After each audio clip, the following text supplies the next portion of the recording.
The Pittsburgh Steelers started the 2020 season going 11-0 and looking like the best team in the NFL. But that's only if you look at the record and not the opponents they have faced.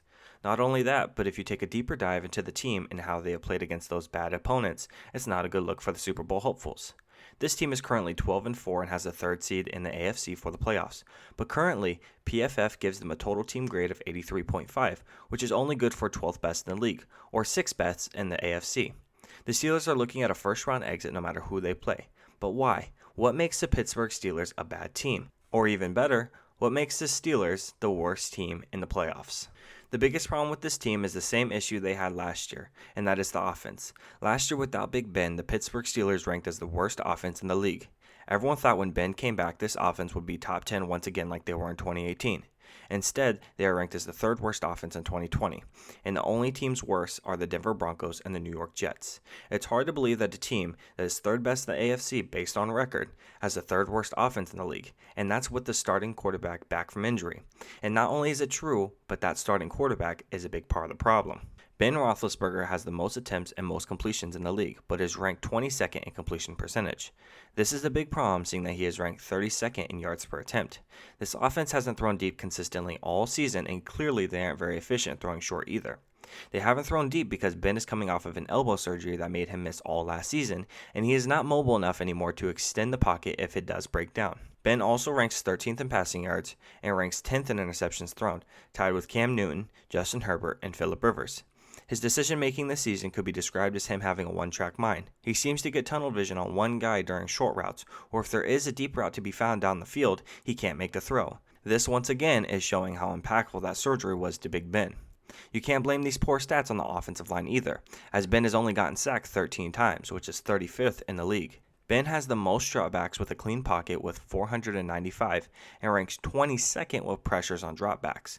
Yes, the offensive line recently has injury issues, but these injuries are only further exposing the problems that have always been there since last season. But Ben's struggles are not the only issue with this offense.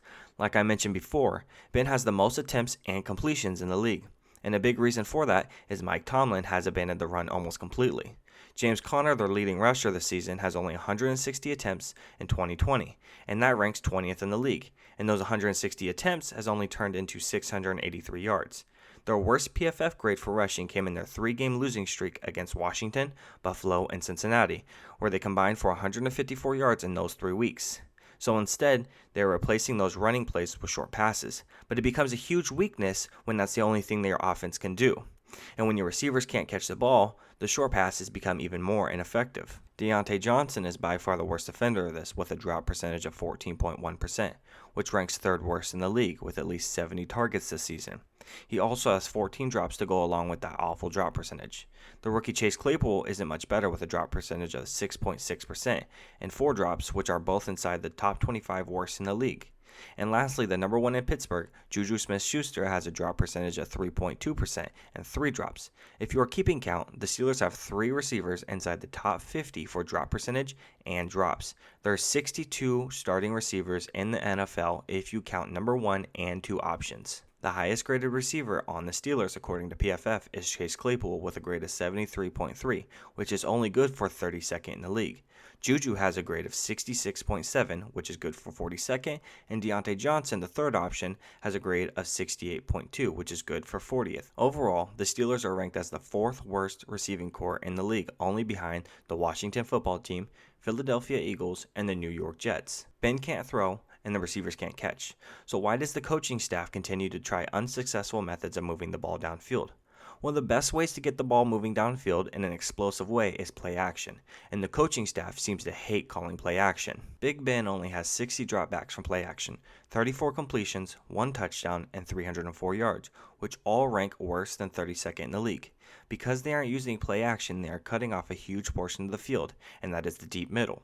Ben Roethlisberger has only thrown 1 pass to this portion of the field from play action, but the NFL as a whole has 33% of its play action passes to this location. In order to access the deep middle of the field, you need to run play action more often to pull those safeties closer to the line of scrimmage, because even if it's just one step, it could be the difference to make a huge play for this team. This once again could fall down on Ben's shoulders because even if this offense called more play action type plays, it could still be ineffective. And this is because Ben is not the same person that can run an offense without it being scheme based. He can't sling the ball down the field anymore and relies on a stout defense to win games rather than his own playing ability. But when that defense plays poor or has injuries, then it becomes a liability like this offense. Ben is getting to the point where he needs to hang it up, and the Steelers need to look for the future if they want to continue to be playoff contenders in a competitive AFC conference. Luckily for this team, poor play is few and far between for the defensive side of the ball, but injuries are an issue. Pittsburgh is reliant on good linebackers in their 3-4 scheme, but they are missing big pieces there. Devin Bush, their play caller, tore his ACL in October. Robert Spillane, Devin Bush's backup, was placed on IR a couple weeks ago. Vince Williams has been on the COVID-19 list, and Bud Dupree tore his ACL this season. All linebackers and all have been injured at one point or the other, or are out for the whole season. And let's not forget, starting corner, Joe Hayden has been injured as well. All these injuries hurt the team's composition, especially at the position of linebacker. But at the end of the day, this defense is still the league's best, and the saving grace for the Steelers, so there isn't any issues there outside of the injuries. Is there any solution for this team's offense right before the playoff run? Well, yes, there is one that I can think of. Remember when Tom Brady won a Super Bowl at age 41 in 2019?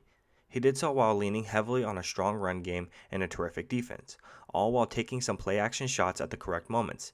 New England never asked him to carry the entire offense. The Patriots asked him to deliver in the clutch, which he did repeatedly during the championship run. So yes, there's no reason to think that the Steelers couldn't utilize the 2018 Patriots game plan to win a title with Big Ben this season or the next, provided that he does return to play for 2021.